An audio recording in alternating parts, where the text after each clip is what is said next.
will get a thank you from me. I promise. All right, thank you.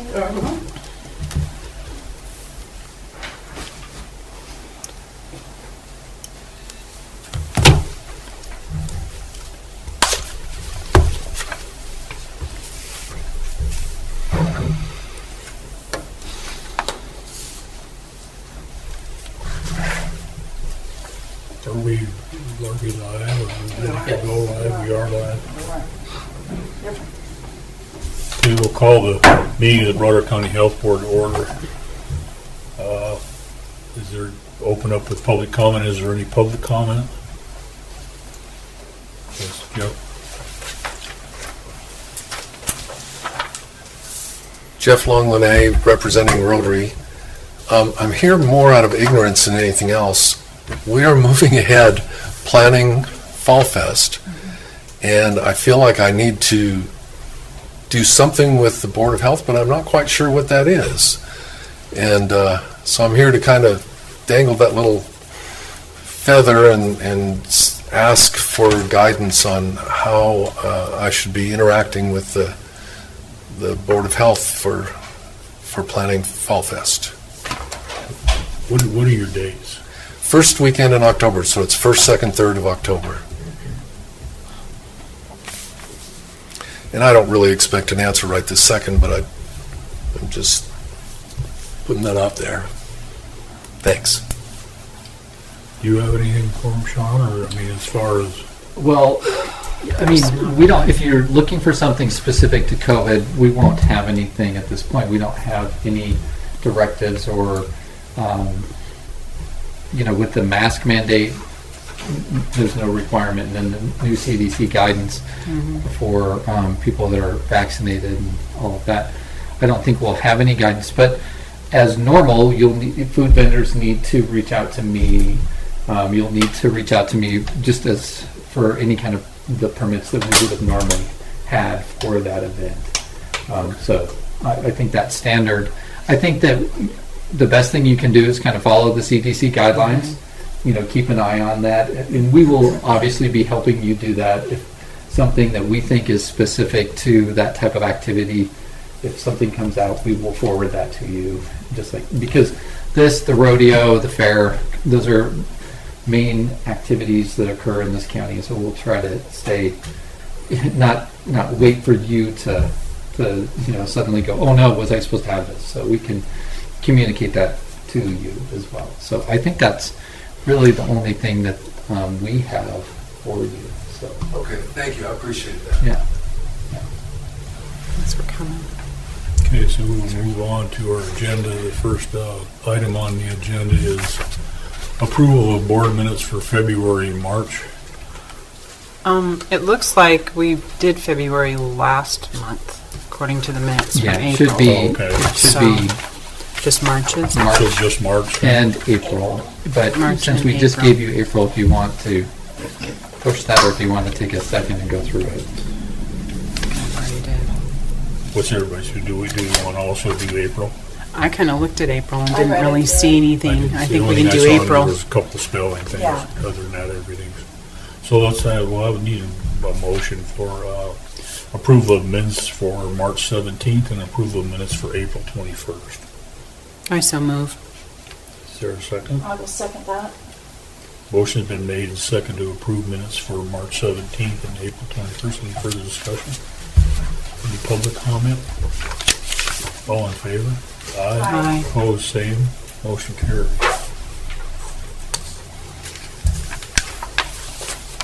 Okay, let's see, old business. Public health officer, you got anything for us, Doc? No, everything's going along. Okay. We just got everything under control.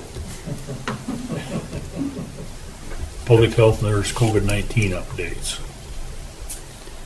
Okay, I want to go back to those minutes. I know I reached out to some of you folks. Teresa. Comment that was, comment that was made by Sheriff Meehan, that we had 4 deaths in neighboring counties from the COVID vaccine. I just really want everybody to know that we've had no deaths in Montana from the COVID vaccine itself. I think it's really important information to have out there, because our goal is to get people vaccinated, and so we don't want that information getting out to the public. In fact, the state director asked me to make that clear at our Board of Health meeting, since that is our goal. So there has been no deaths in Montana related to the shot itself, the vaccination. So Teresa, maybe we weren't too hasty to approve the minutes, but the minutes from April 21st, yeah, under your report, says 400, total number of cases, 478 with 5 deaths and 455 recovered. Is Right. that incorrect? no, Oh. the deaths are true, but They're from- that was COVID infection. And what Mr. Oh. Meehan said was that he had gotten information from the coroner's department that there was 4 deaths in neighboring counties from the understand. vaccine. Okay. In From the fact, there's It should been be none. that there Oh, was okay. 4 reactions. No, Well, he no, said he deaths has claimed it because- multiple Yeah. times. I've Yeah. heard him say Yeah. before Oh, yeah. that they were Okay. deaths. So- Yeah, I was gonna say, there's more people do have reactions to the vaccines Oh, than yeah. before. We've had reactions, yeah, but we haven't not- had any deaths, and that's the important thing that we want to stress here. So, Thank you for clarifying. yeah. So that's the only thing I have for old business, so. Okay. Okay, anything from Board of Health members? I don't. I don't really have anything other than, we're only running, I believe, at 22% vaccination. Is that still where we're at?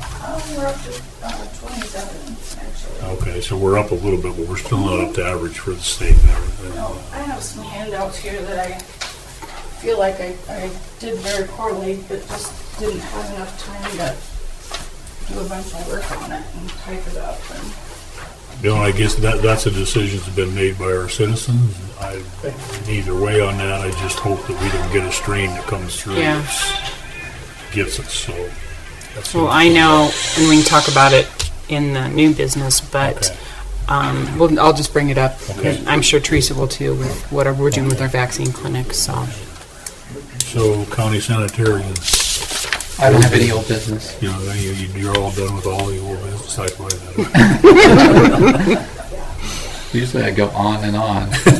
So today, A new business, report from the public health officer. All's good, Doc? With one thing that Mr. Reese is going to talk about. Okay. So the next thing is report from public health members. So, Leona, you have something that you want? Yeah, I just kind of wanted to, I don't know, I'm sorry, my microphone's a little weird. I just wanted to touch a little bit on visitation for the residents. We've had that in place for probably, I want to say, a couple months or so, but recently the CDC has kind of broadened and opened that window a little more, so we're able to even do more with our residents, especially most of them have had their vaccines, so they are being able to do more things together in closer range, and I know we're having lots of visits daily from the residents' families, and that has made, I think, a big change, even though we're under construction and stuff like that. So I just kind of wanted to touch on that. And Teresa, are you going to touch on the vaccines? Okay, I'll let Teresa talk about that. And Thank you. Okay, report from the public health nurse. Okay.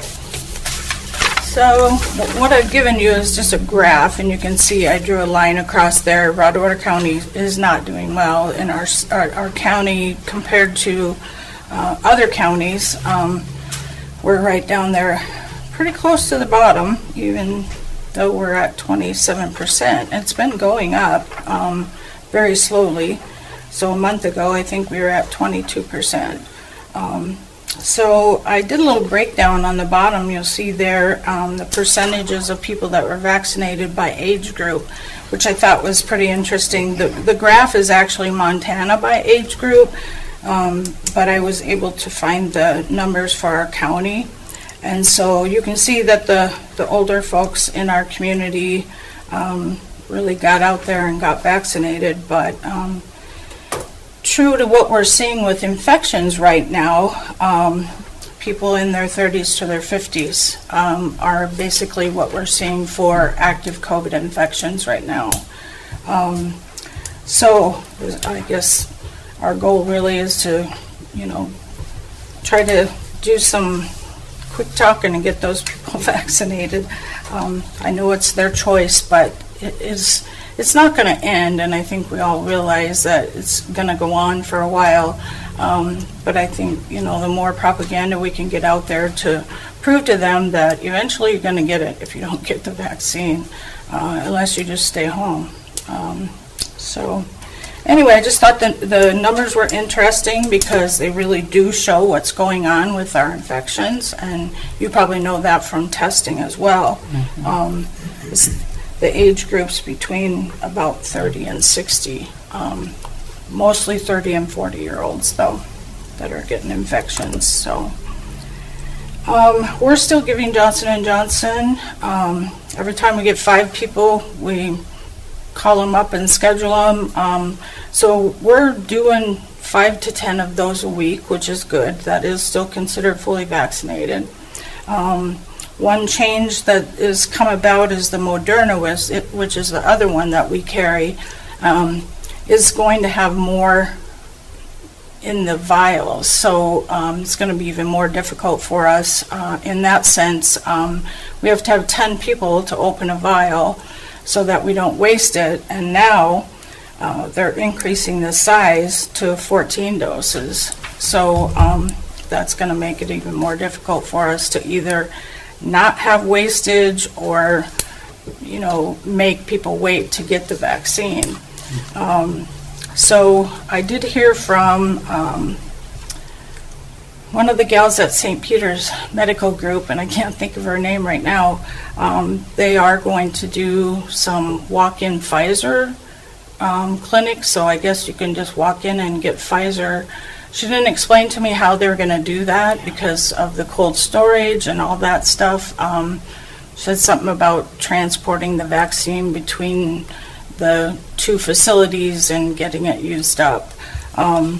So that's good. I mean, we just want people to get vaccinated, and we don't care where. It's not a who's doing better than who kind of thing. We just want everybody to get vaccinated. So right now, we're finishing some second doses on Friday that were done at the fairgrounds at the health department, and then Billings Clinic is going to be doing some on the 3rd of June. So we do still have those going on, and I have a meeting with them at 2:30. Apparently there's some first dosers that have signed up, and we are completely full on Friday with second dosers. So little misunderstanding there. It didn't get taken off of the website, so I guess some people have signed up to get first doses, and we're completely booked. So I'll work that out with them. I think the main thing is just communication and making sure everybody has their ducks in a row. So we also got a grant from the Broadwater Community Health Foundation for $5,000 to do shingrix shots on people that insurance didn't cover it. It sold out in one day. The ad came out in the paper Friday morning, and by Friday at 5 o'clock it was gone. Wow. So we have about 7 people on that waiting list now. I'm not sure, I mean, it just happened, so I'm really not sure what we're going to do with those folks. If we can get some more money from them, it's a possibility. So, Teresa, do you know what those cost? yeah, I think it's $185, something like that. So it is, it's just enough to Yeah. be kind of Yeah. part, okay. But, you have to get 2 doses, so that doesn't take long to use up $5,000 really. Is it for that. 100, 180 per dose. It is, yeah. But one thing that's good about it is we did have a shortage of Shingrix for a long time, and people still think that it's something that we can't get. So just the advertisement, getting it out there, a lot of people that have insurance have called and said, oh, we didn't know we could get them. And so we've actually just this week given 6 people with insurance Shingrix shots. So that's also, something that's really important for people to get. If you've ever seen shingles, it's not something that you want. So I think it just put it out there to the public, and we actually have a bunch of them scheduled next week that also just have insurance. So that's a good thing. So I think that's about really all I have. We still have 5 active cases of COVID. We discharge 3 and then we'll get 4. But right now we're averaging, I would say our average is probably 5 to 6 a week. And I'm still putting it in the paper every week, how many people, have recovered, how many people are active, and that kind of thing. So that comes out in the paper every week, along with the total number of people that have had their first dose, fully vaccinated, and the percentage. And so just so people kind of still know what's going on in the county, and we'll continue to do that as long as Bobby will let us do that. So that's about all I have. So people are still getting tested, and is it right now you just go to the hospital to get tested? They call and make an appointment, and Yeah. And a lot of them call us, and we just refer them to the hotline so they can get tested. But a lot of them just want to run their symptoms by us. But right now, what we're seeing a lot is with this particular age group is, oh, I thought I just had a sinus infection. Almost all of them are positive for COVID. And symptoms are just body aches and, shortness of breath and sinus infection. And we do have a young lady that is in the hospital right now with respiratory failure, and she's only in her 40s, so it's still going around. One more question for you. I have had Montana had contacted me to see if there's any way that we could do an on-site vaccination. Yes. In Yes, and we are actually planning that. The state sent us out information on the biggest employers in Broadwater County, and it was Teasers, Wheat, Montana, Billings Clinic, Broadwater, which they already have done, and one other one, the lime plant. And we did almost have a cluster out at the lime plant. But it kind of got stopped, and so that was a good thing. So, we're going to reach out to them and try to do on-site clinics. Great. So I'll let her know that you'll be reaching out Yeah. to them. Mhm. Perfect. Yeah. That's good news. Great. But I am going on vacation first. But I just want to share with everybody that the safety rodeo is going fantastic. It's going to be bigger than we've ever had before. It just keeps getting bigger. So we do still need volunteers. We're meeting every Monday night at 6:30 at the health department, and it's going to be awesome. We've got a lot of good prizes, a lot of bikes, and we're having a car seat safety check, which this county doesn't have very often. And we're able to give away 6 new car seats. And I've petitioned for more, but hopefully, for sure, we'll have 6. So we have the Highway Patrol, and Johnny Spurlock is going to do car seat checks. So it's just getting bigger and bigger, and actually, my supervisor from the state for this grant is going to come down and observe. So anyway, yeah. Good deal. Yes. So, Excuse me. Teresa, what's the feeling at the school about going and having an on-site vaccination clinic at the school? I mean, is Well, that something that we can do, or is it? It absolutely is. So it takes a lot of planning because we have to do Pfizer. The Moderna is only for 18 and older, and so is Johnson & Johnson. So we do have to do Pfizer. It's not impossible to do even if you don't have the storage. It just takes a lot of planning. And pre-registration and stuff like that, because we only have a certain amount of time that the vaccine can go to room temperature or to refrigerated temperature. A lot of new stuff has changed with the vaccines. For example, the Moderna now went from 6 hours to 12 hours. So there's a lot of new things they're learning about the vaccines, and so it is possible for us to get Pfizer from the state and have a pre-registered type of event at the school. If we get enough kids interested, I'd be happy to do that. So Would you have enough time to do that this year, or would you have to wait until fall? probably, got like 2 we weeks could left, right? we could try to do it. I think school's out though at the end of the month, isn't it? Yeah. Yeah. Which So is we next wouldn't- week. Wouldn't be able to do it, but it's not that we couldn't have it somewhere else either, you know.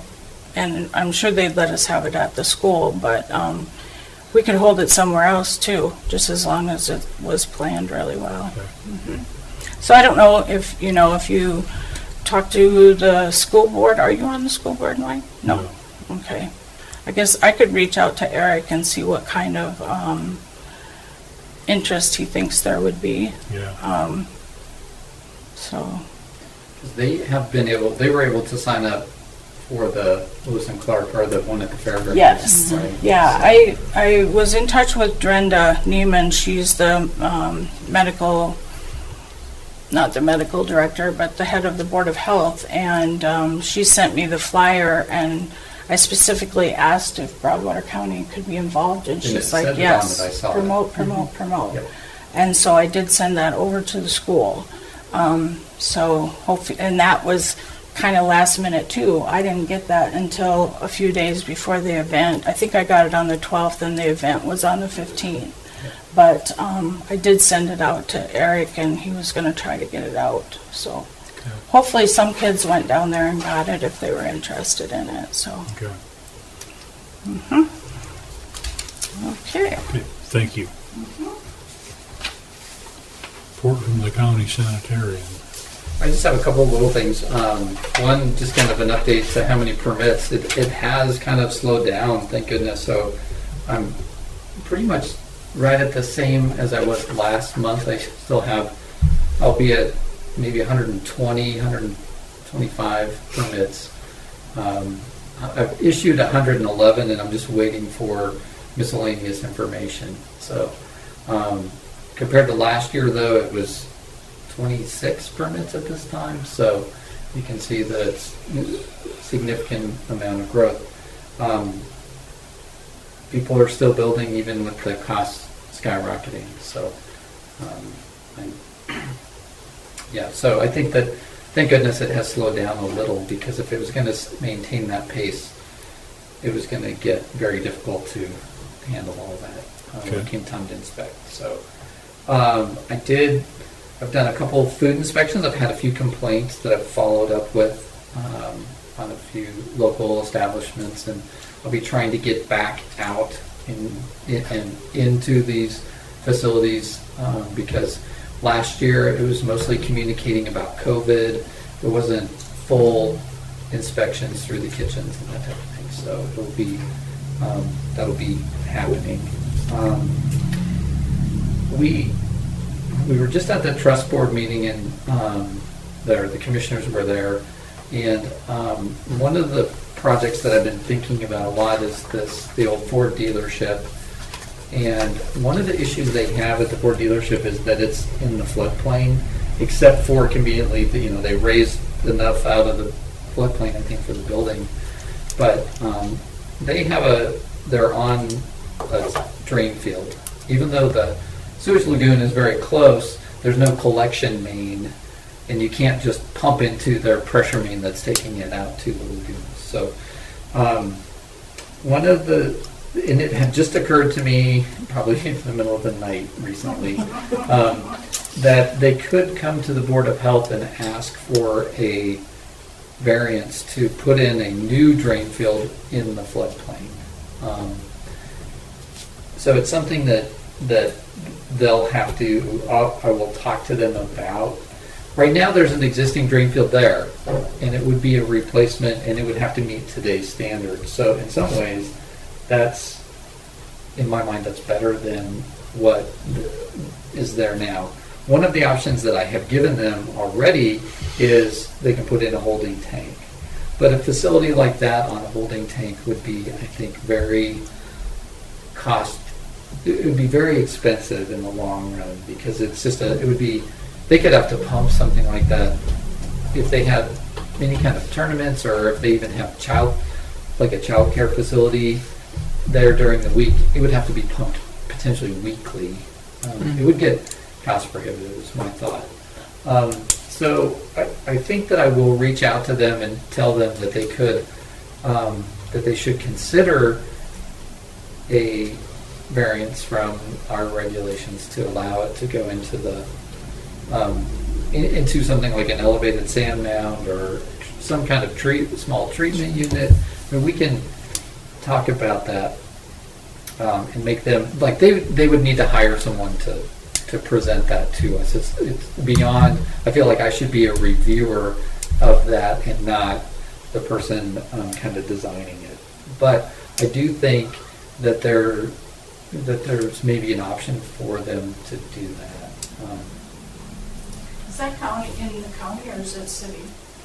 I believe it's still in the county, because one of the reasons that they haven't brought sewer out there is because they never wanted to annex into the city, because then they have to pay, the theory is they have to then pay the taxes at a rate or what. But I don't know if I don't know any of the setbacks. I don't know, if they're just in the floodplain there. My feeling has always been that if it floods and it washes out everything, including a drain field, we're going to have way more problems than their drain field getting flooded out. I mean, the dilution alone is going to be fine. So it's really not that. It's more trying to make sure we meet all the setbacks. And there are some tricks that we can do. But I think it's something that they maybe should, that they'll need to have a firm bring some information. They'll need to work with Great West to figure out how the floodplain is and that type of thing. But until now, I've said they have no options other than a holding tank. They may have one more option. I think that's all I've got. Okay. Oh, the other is that I've got staff. I do have, a temporary.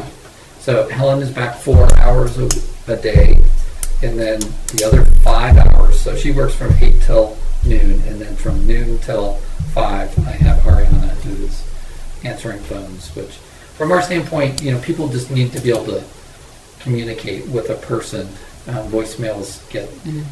And my voicemail gets full on my cell phone, and so it's tricky. But it's really helpful to have just staff there. Yeah, So, we quite often get calls at Yeah, the health department for sanitation Yeah. stuff. yeah. Or Teresa has to hear them complain about the fact that I haven't returned calls. So I it's think nice. everybody knows how fast our county is growing. That's why they're moving here. So I just tell them that you're super busy and you'll get back to them as soon as you can. Yeah. So. Thank you. Okay, so there's anything else? We'll adjourn at 1:34.